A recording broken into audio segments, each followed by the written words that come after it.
Before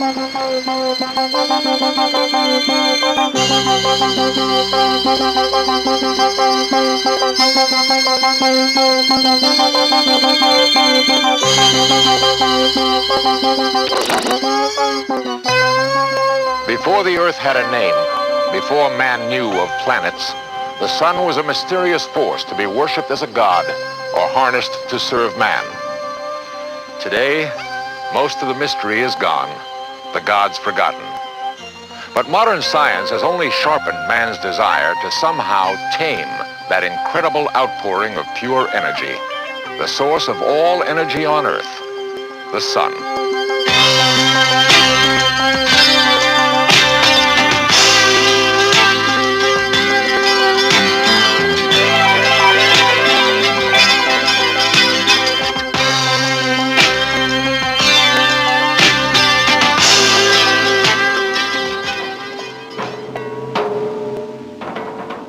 In primitive societies, it was quite natural for farmers to worship the sun first. After all, their seeds wouldn't sprout without the sun's radiant energy to warm them. In time, myths and rituals sprang up around that inexhaustible energy. The ancient Greeks harnessed the sun to keep their crops growing, but they gave the reins to the god Helios. At dawn, he left the east and drove the fiery golden chariot of the sun westward. In Egypt, sun worship reached its peak at Heliopolis, city of the sun. There in the fertile Nile Delta, the sun god Ra was proclaimed the official state deity. Other civilizations found their own uses for the sun. Some made their temples into observatories. Others carved their new celestial knowledge into great altar stones. It was no accident that sun worshippers became the first astronomers. They knew that their very lives depended on the sun's radiant energy. Any interruption, like a solar eclipse, was a threat. As events in the sky became predictable, irrational fears vanished.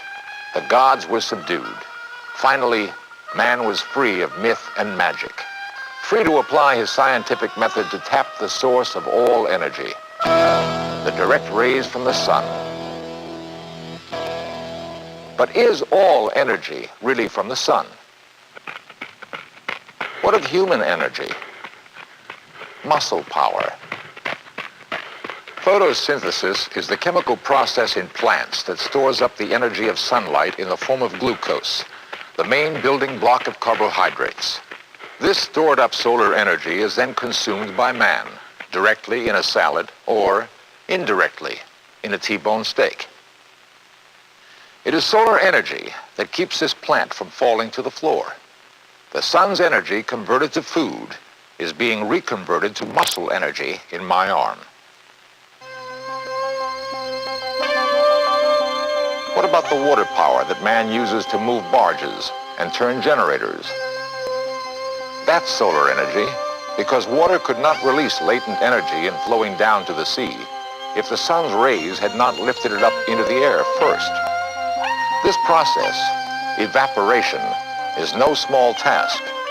Radiant heat from the sun evaporates 290 million cubic feet of ocean water every second.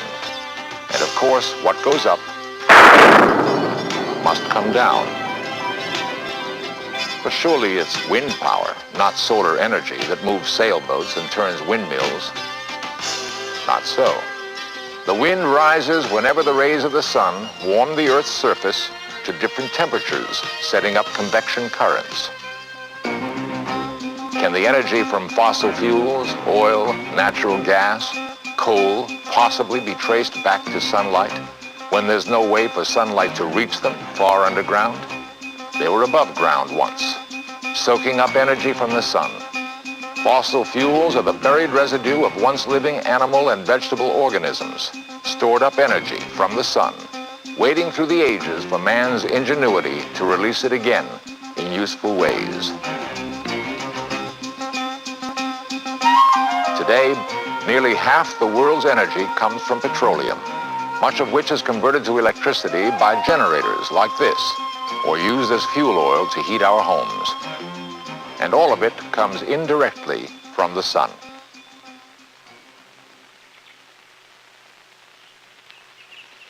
But the ancient dream has survived from generation to generation. To tap the source itself. To find efficient ways to convert the sun's power directly into energy. One technology, readily available today, does precisely that. Solar energy, space, and water heating systems make direct use of the sun's rays to provide basic human comforts, warmth, and hot water.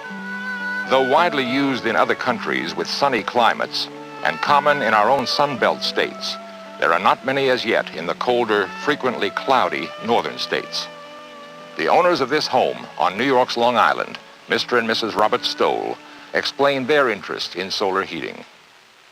When we were building the house, we realized that there were certain risks involved in betting on the future, and we realized there was no sense in betting on the past. Many people feel that after 2 or 3 days, if we have no sun, what happens is the house all of a sudden cold, and that's not true at all. We have a storage system which would give us solar heat for about 2 to 3 days, and then if we stay with no sun for a longer period of time, we automatically convert over to our electric backup system. And electric is good to have because with oil you could still run out of oil. With electric, there'll always be electric.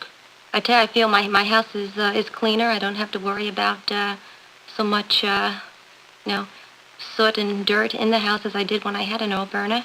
And I feel very reliable with the system. I feel it works. I know it works. I'm very, very satisfied with it. A few homeowners have already made their commitment to solar heating for reasons of their own. Economy, concern for the environment, or simply the desire to get the future underway and be part of it. Widespread use of solar heating systems outside the Sun Belt is unlikely, however, until more reliable data are available on how efficient they really are. That's the purpose of 5 experimental homes being built in Wading River, Long Island. With the solar panels blended into the design, these will look like typical Long Island homes. Another 5 homes equipped with solar panels are being built in New Mexico. The 10 homes are part of a highly sophisticated research project sponsored by the Electric Power Research Institute, which represents about 500 members of the electric utility industry. Public Service Company of New Mexico and Long Island Lighting Company are providing support services for the test. 5 different combinations of solar heating and electric heat pump backup systems will be installed in the Long Island homes. Sophisticated instruments will determine the most economical blend of solar and electric energy for this region. Electric heat pumps are efficient devices for drawing heat from outside air, even in the winter, for use inside the house. Why is it important to find economical alternatives to oil heating? Because the total amount of petroleum in the Earth's crust is declining and consumption is rising. According to the law of supply and demand, oil will grow more expensive as it becomes less plentiful. The cost of oil shipped from foreign markets to the United States increased more than 5-fold as a result of the oil embargo, and it will go higher. The cost of sunshine, however, will stay exactly the same. Nothing. And we won't run out of it. At least not for another 4 or 5 billion years. On the other hand, solar energy is subject to cloud cover, as well as the size and efficiency of the roof collectors set out to capture it. With one notable exception, the sun doesn't directly heat the water that people use. The panel will be placed for maximum exposure to the sun, usually the south slope of a roof. Direct sunlight is absorbed by a dark plate inside the collector and converted to heat. Because the heat can't escape, it warms up inside the collector like a greenhouse. On a sunny day, it can reach 200 degrees Fahrenheit. The trapped heat is carried away from the collector by a transfer fluid, either water or antifreeze, that flows through small tubes buried in the collector plate. The fluid is pumped down from the roof through an insulated pipe to the heat storage tank, usually in the basement. It does not mix with the water in the tank, but passes through coils which surround the tank. The solar heat leaves the transfer fluid and passes into the cooler surrounding water in the tank.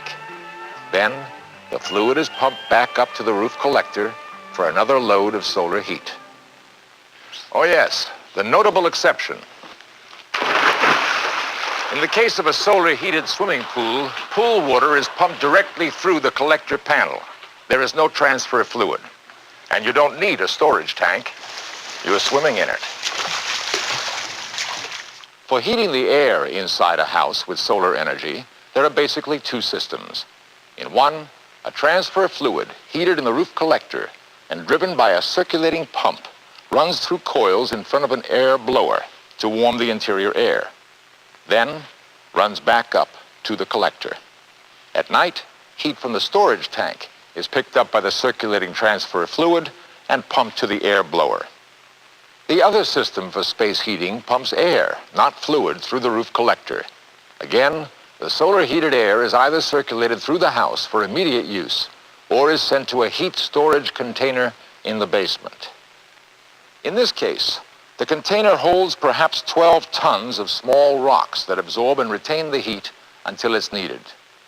It's a little like getting at the future through the Stone Age, but it works, as long as sunlight reaches the collector.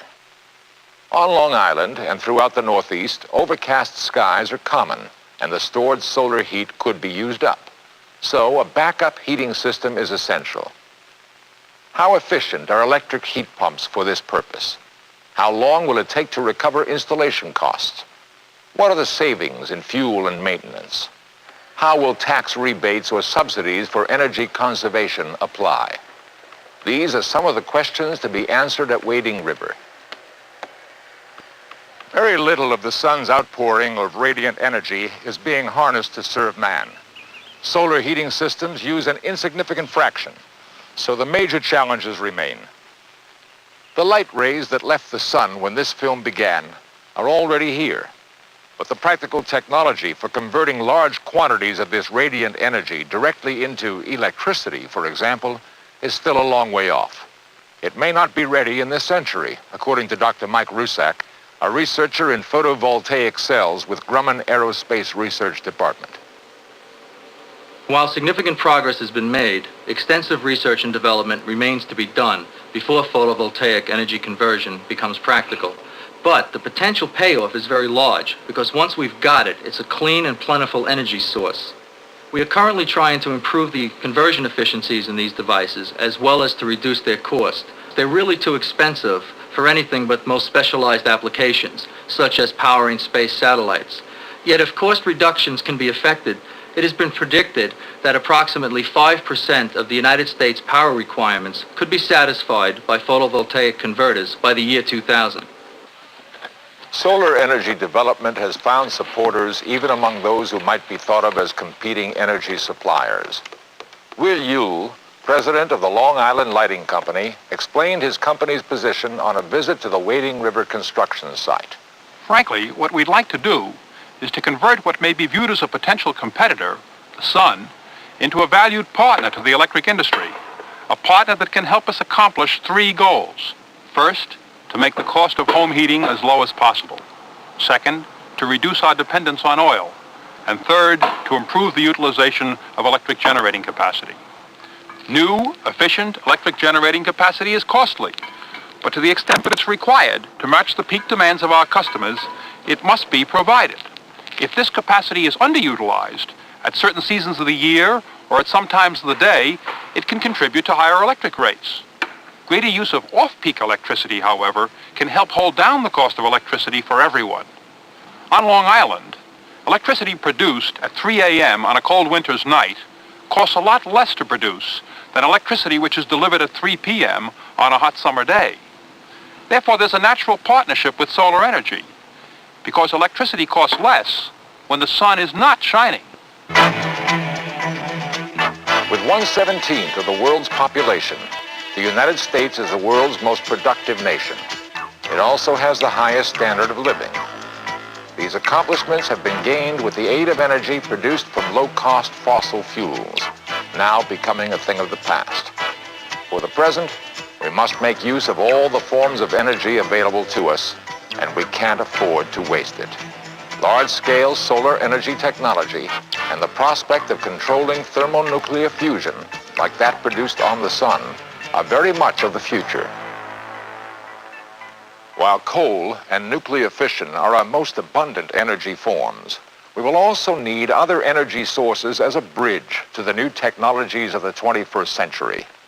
Experimental solar furnaces are already being tested in California and New Mexico.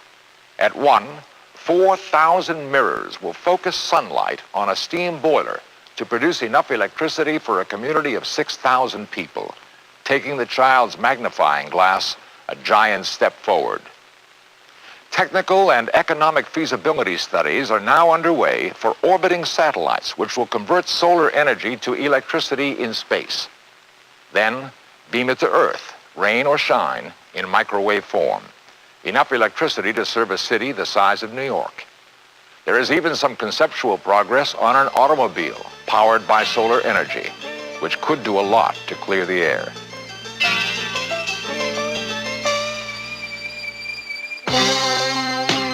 We stand on the third planet out from the sun, watching it rise and set. A slowly rotating ball of luminous gases, 93 million miles away. A gigantic thermonuclear fusion reactor, over 1,300,000 times larger than the Earth. We're learning, little by little, to trap a few fragments of that awesome energy for our own use. There's no way of knowing when or where the next discovery will be made that will move man still closer to achieving his ancient ambition, to harness the sun. Somewhere, even now, a scientist, a dreamer, a child with a magnifying glass may be working on it.